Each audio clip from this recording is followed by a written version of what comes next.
Mes chers amis, bonjour. Alors aujourd'hui, je vous fais une vidéo pour partager avec vous un peu de spiritualité, de conscience, de réflexion, un peu tout autour de la vie et la mort, car je reçois souvent des questions de tout genre au sujet du sens de la vie, du sens de la mort, du deuil, de comment s'accomplir, comment vivre les choses au mieux.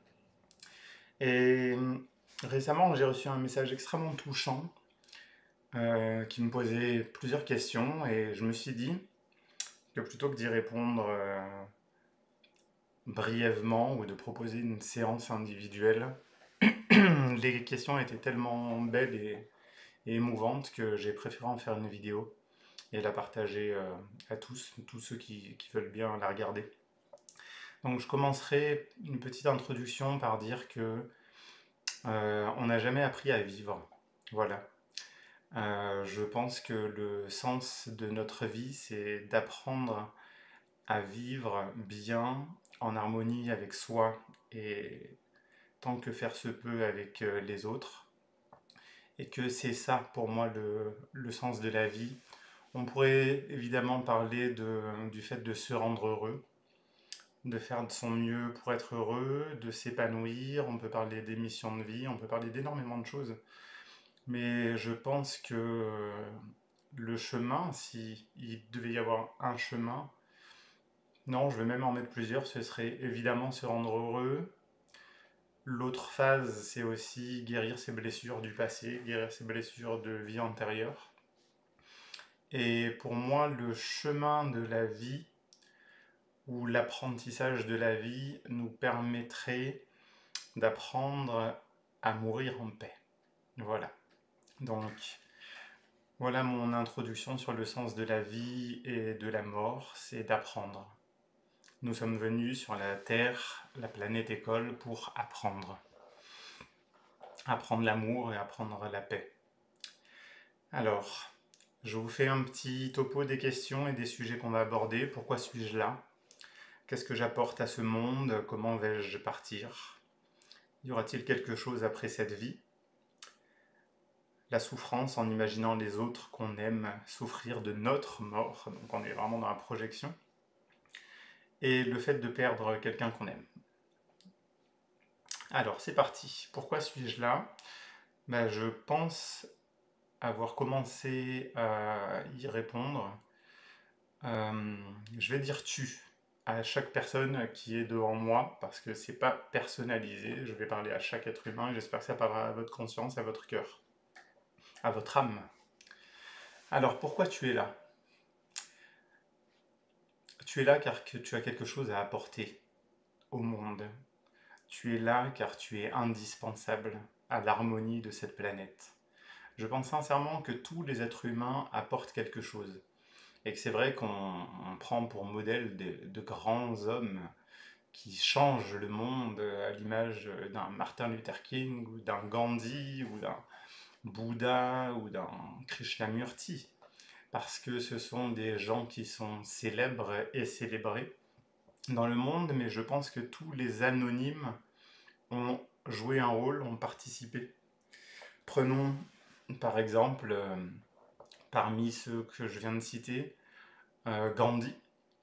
Est-ce qu'on sait l'importance qu'a eu sa tante, son cousin dans sa vie, qui a fait que Gandhi est devenu Gandhi? Est-ce qu'à l'école, il n'a pas eu un ami qui lui a offert un déclic, lui permettant de comprendre justement le système de caste, de racisme, d'oppression, de différence qui existait entre les couleurs de peau, entre euh, les, les ethnies et les castes dont on parle en Inde. Voilà, c'est ça pour moi l'exemple, c'est qu'en fait il y a des gens qui sont devenus connus, qui sont ce qu'on appelle des grands hommes, mais qu'en fait toutes les personnes qui ont participé à leur vie sont aussi des grands hommes, mais qui n'ont pas acquis la notoriété pour qu'on parle d'eux un siècle après ou un millénaire après, mais nous apportons tous quelque chose à quelqu'un. Voilà, donc pourquoi tu es là? Tu es là pour participer à un monde meilleur et tu es là pour transmettre autour de toi, pour permettre à chaque graine de pousser, de s'élever. Voilà comment je conçois la vie si je fais un channeling général, un channeling de ma propre âme pour vos âmes, en fait, en quelque sorte. C'est ce qui me viendrait, effectivement. Donc, nous sommes là pour donner de l'amour, nous améliorer, permettre aux autres de s'améliorer. Et c'est tout ça. Donc, qu'on soit quelqu'un de connu ou de pas connu, tout ce qu'on fait est indispensable à l'harmonie de la planète. Qu'est-ce que j'apporte à ce monde? Alors, je pense que je viens d'y répondre également. Tu es là pour donner des sourires, pour donner des mots, pour donner des gestes. Je prends souvent cette métaphore et je vais la prendre aujourd'hui, puisque j'ai une vision de l'être humain comme ça, où en fait nous sommes tous des enfants. Et nous l'oublions bien souvent. Alors je pense qu'on peut considérer chaque être humain comme un enfant, non pas un enfant à éduquer de manière stricte, mais comme un enfant qui a besoin de grandir et à qui nous pouvons apporter quelque chose s'il le veut bien. Donc je pense que nous sommes là pour apporter ça au monde. Moi, si certains parlent de mission de vie, j'aime transmettre, comme vous le voyez. J'aime transmettre en parlant, mais comme mes amis proches le savent, ou comme j'en parle dans mes stages ou conférences, j'aime transmettre par mes attitudes et mes comportements. Quand je ne suis pas dans un cadre professionnel, j'ai besoin de faire ce que je dis et d'être ce que je dis, d'incarner mon message du mieux possible. Désolé si vous entendez des chiens aboyer, ça fait partie de la vie. Et là, vous voyez, il y a Absolu qui est à côté de moi. Ça n'a pas l'air de la perturber d'ailleurs. Comment vais-je partir? Alors là, je ne suis pas devin. J'avais fait une vidéo sur la différence entre la médiumnité et la voyance. Je peux utiliser, être ma médiumnité, mais je me refuse à moi-même de faire de la voyance, tout simplement car je ne veux pas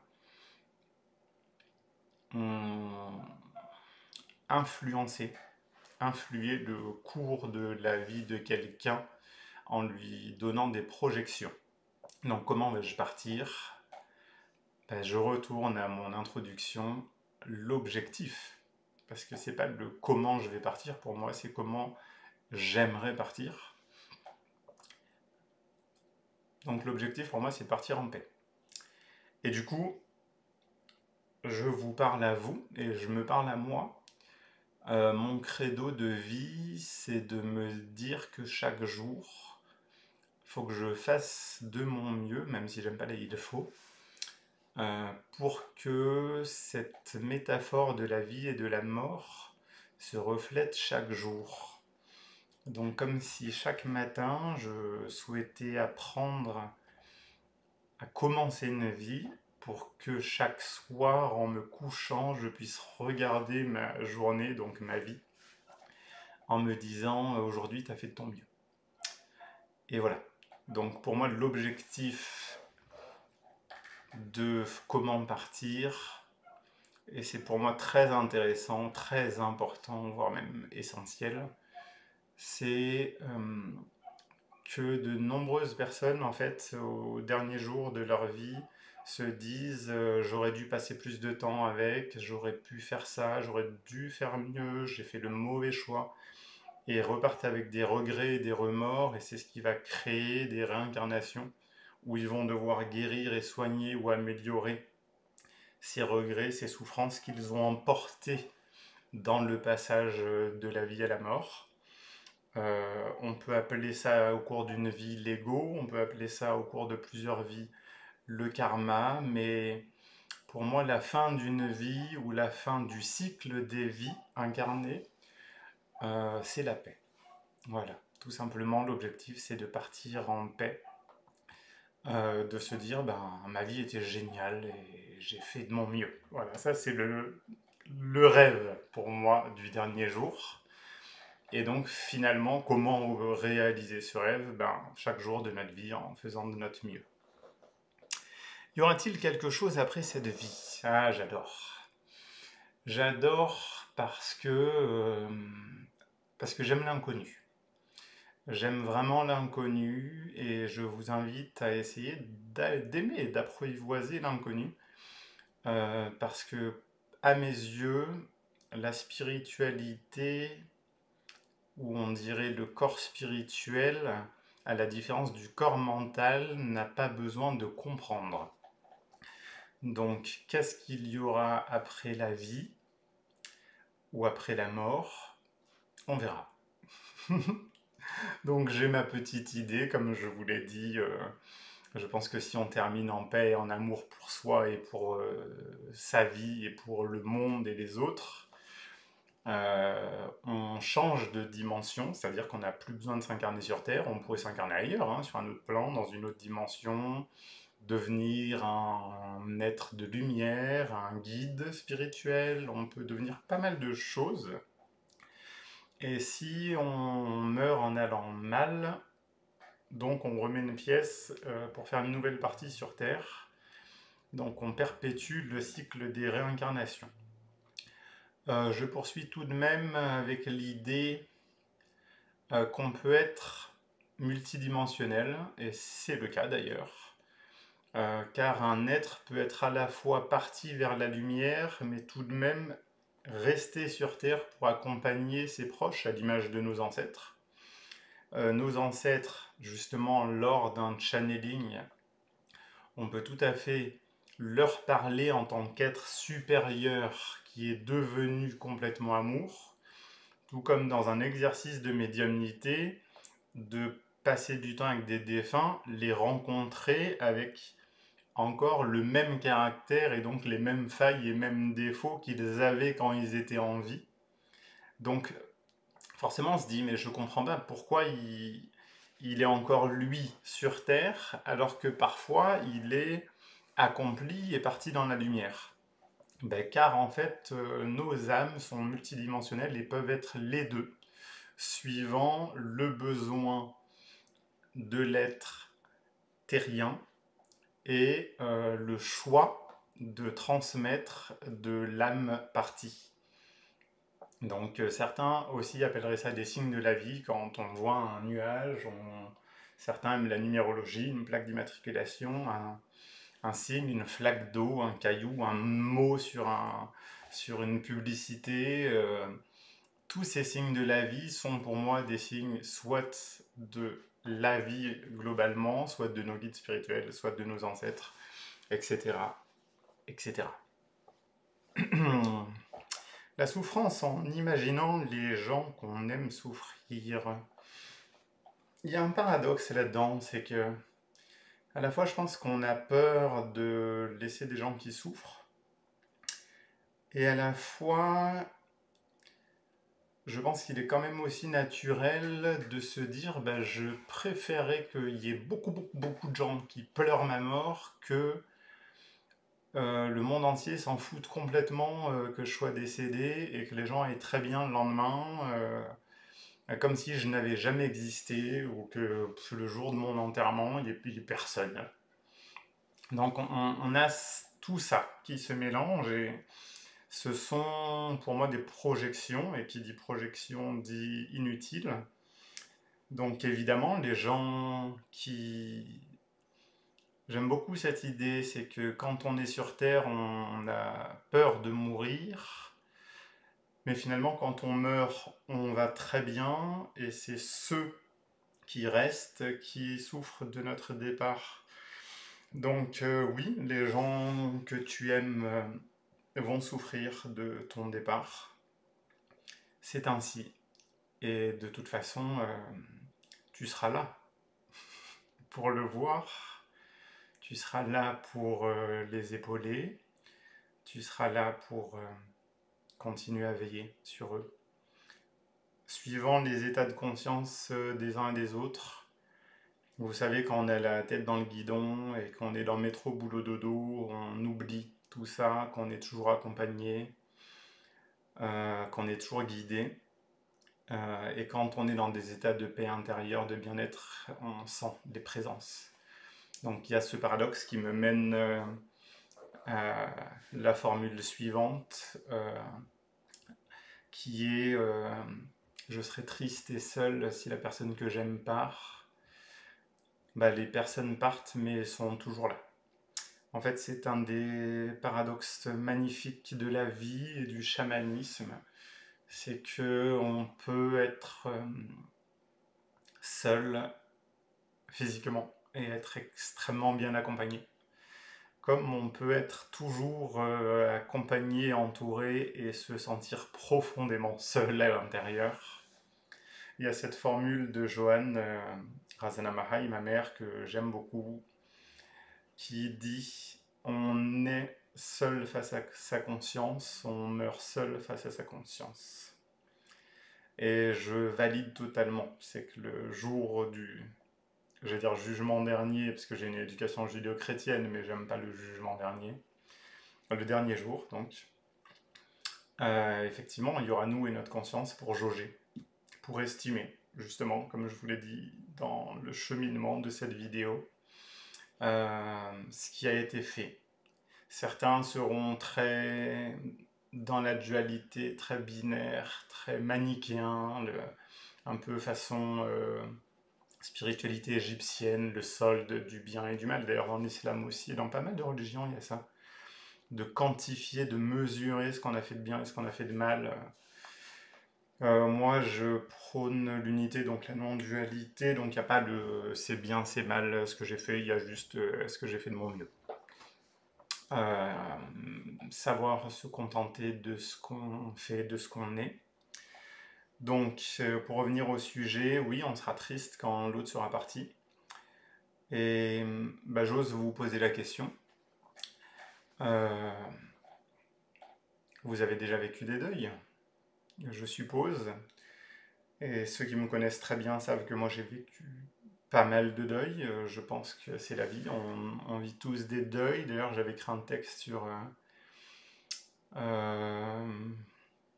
Je me rappelle plus le titre, mais sur le deuil, cette libération, pour parler du fait que la vie est une succession de deuils, en fait. Donc je partais de l'idée que ces dernières années, chaque fois que je vais à Madagascar, je suis endeuillé de quelqu'un, de plus ou moins proche. Puis finalement, pour faire la métaphore de ce deuil humain, avec le fait qu'on a aussi des deuils d'échecs, des deuils de déménagement, des deuils de changement professionnel, en fait la vie est un deuil omniprésent de certaines choses et la naissance d'autres. C'est ce cycle de la vie, d'ailleurs, qui me fait penser à mon animal totem en chamanisme, qui est le phénix. La vie, la mort, la perpétuité, la perpétuation, la flamme qui grandit, la flamme qui s'éteint, et la cendre qui permet la nouvelle vie. C'est beau, donc je dirais qu'il faut avoir confiance en soi, dans sa capacité. Euh, car pour beaucoup de gens, la spiritualité, c'est être heureux. Il y a beaucoup de gens, moi, qui me disent, oui, mais toi, tu es heureux, tu vas bien, ta vie est belle, etc. Mais non, en fait, le cheminement, pour moi, c'est soit d'apprendre à être heureux, mais c'est aussi, et souvent, j'en parle avec mes patients, c'est d'apprendre à gérer les temps faibles. Et les temps faibles, on peut s'y préparer. Donc ça sera d'ailleurs ma conclusion de cette vidéo. C'est qu'en introduction, j'ai dit qu'on n'apprenait pas à vivre. Et ma conclusion, c'est aussi qu'on n'apprend pas à mourir. Et dans certaines cultures chamaniques, on apprend aux gens de la fin de vie à bien transmettre et partir avant la fin. Et je pense que c'est ça. À travers les deuils que nous vivons, on est triste de voir les autres partir plutôt que nous. Et justement, on est la projection de si on part avant, ils vont souffrir. Mais oui, oui, c'est évident que Moi, je pense à mon fils. Si mon fils partait avant moi, je serais anéanti. Et si je pars avant lui, ce serait dans l'ordre naturel des choses, mais il serait sans doute anéanti. Et ces projections, en fait, nous font donc souffrir en avance de ce qui devrait être, c'est-à-dire attendre le moment où ça arrive. Et en attendant, donc, on peut se préparer à ça, pas se préparer dans le sens de projeter, mais se préparer à transmettre justement dès aujourd'hui tout ce qu'on peut, de manière à créer des bons souvenirs. C'est des réflexions que j'ai de mon fils à 20 ans aujourd'hui, ou mes amis, des fois je me pose la question, même si certains me diraient que c'est inutile, quel souvenir je laisserai aux gens qui restent quand je serai parti. Et c'est marrant parce qu'avec mon fils, puisque je suis dans cet exemple, bah, je me dirais, j'ai pas envie que mon fils se rappelle qu'on faisait 20 milliards d'activités, ou que je lui ai offert ci, ou qu'on a fait ça. Moi, mon rêve, c'est juste que mon fils se dise, avec papa, on passait du temps à marcher, à être dans la nature, à discuter, à être dans le silence, à ne pas compter le temps. C'est ça vraiment, vous voyez, ça me rend heureux d'y penser, que mon fils pourrait, quand je serai décédé, penser à ces moments-là de juste de bien-être à deux. Donc pour les relations de couple aussi, je pense que c'est ça, parce que je crois que la question portait sur si je perdais mon âme sœur ou si je partais avant. Le fait d'avoir accompagné l'autre, donc en synthèse des deux, qu'on ait appris à vivre ensemble et qu'on apprenne à mourir ensemble. Pas forcément ensemble, ça veut dire le même jour, mais à mourir en transmettant une façon de vivre, en transmettant une façon de mourir. Euh, je pense à tous mes défunts, comme je dis. L'année dernière, j'ai perdu mon meilleur ami. Et j'ai été triste, j'ai pu pleurer, mais moins que j'aurais pensé. En fait, je suis tellement dans la gratitude, en fait. J'ai des merveilleux souvenirs avec lui, et il m'a transmis. Il m'a apporté des choses, des bons moments, des leçons de vie, des apprentissages, de la guidance spirituelle aussi, pourrait-on dire. Et je crois que c'est ça, notre rôle sur Terre, le sens de la vie et le sens de la mort. Voilà pour ma conclusion. Alors, avant de vous dire au revoir, nous sommes le 23 février 2024. Alors, je vais terminer avec des petites annonces. Demain, je serai à Martigny pour faire des conférences au salon santé bien-être. J'ai une conférence à 15 heures sur la santé holistique, à 17 heures sur la relation entre ego et âme. Puis, je vous dis tout en vrac. Je serai à un autre salon de bien-être à Morges du 5 au 7 avril pour y donner aussi une conférence. Il y a un festival à Bienne du 20 au 23 juin avec Jérôme Ray, notre très cher frère. Donc ça, c'est des événements collectifs. Pour les stages, j'ai un stage de médiumnité qui s'organise 13-14 mai. Mai ou avril. Enfin bref, à Neuchâtel, médiumnité. Si ça vous intéresse, écrivez-moi, gwen.clam@gmail.com. Également au même endroit, c'est pas à Neuchâtel même, mais je me rappelle plus du nom de la commune, du 24 au 26 mai, cette fois c'est sûr, chamanisme avec Tal et Joanne, nous serons trois. Puis Joanne et Tal seront à Bienne les premiers 2 juin, organisés par Jérôme, qui a le festival dont je vous ai parlé avant. Nous serons sans doute, mais c'est pas sûr, mais même si c'est pas si la date change, vous pouvez toujours me communiquer votre intérêt s'il existe, du 7 au 9 juin à Genève. Sûrement ça sera sur les petites facettes, nos SPPA, nos sous-personnalités. Enfin, 14 au 16 juin, entre Oyonnax et Nantua, donc dans le Jura français. Nous serons là-bas et le thème n'est pas encore fixé, mais ça sera nous trois, Tal, Johan et moi. Voilà, voilà pour les petites annonces. J'espère que vous aurez apprécié cet échange de questions, réflexions, échange de conscience, partage autour de la spiritualité. On pourrait même dire de philosophie spirituelle, parce que le sens de la vie, de la mort, c'est extrêmement philosophique. Alors j'espère que ça vous aura parlé, comme je vous l'ai dit, au cœur et à l'âme. Sur ce, nous sommes un et je nous aime, et je vous fais tous des gros bisous. Ciao ciao.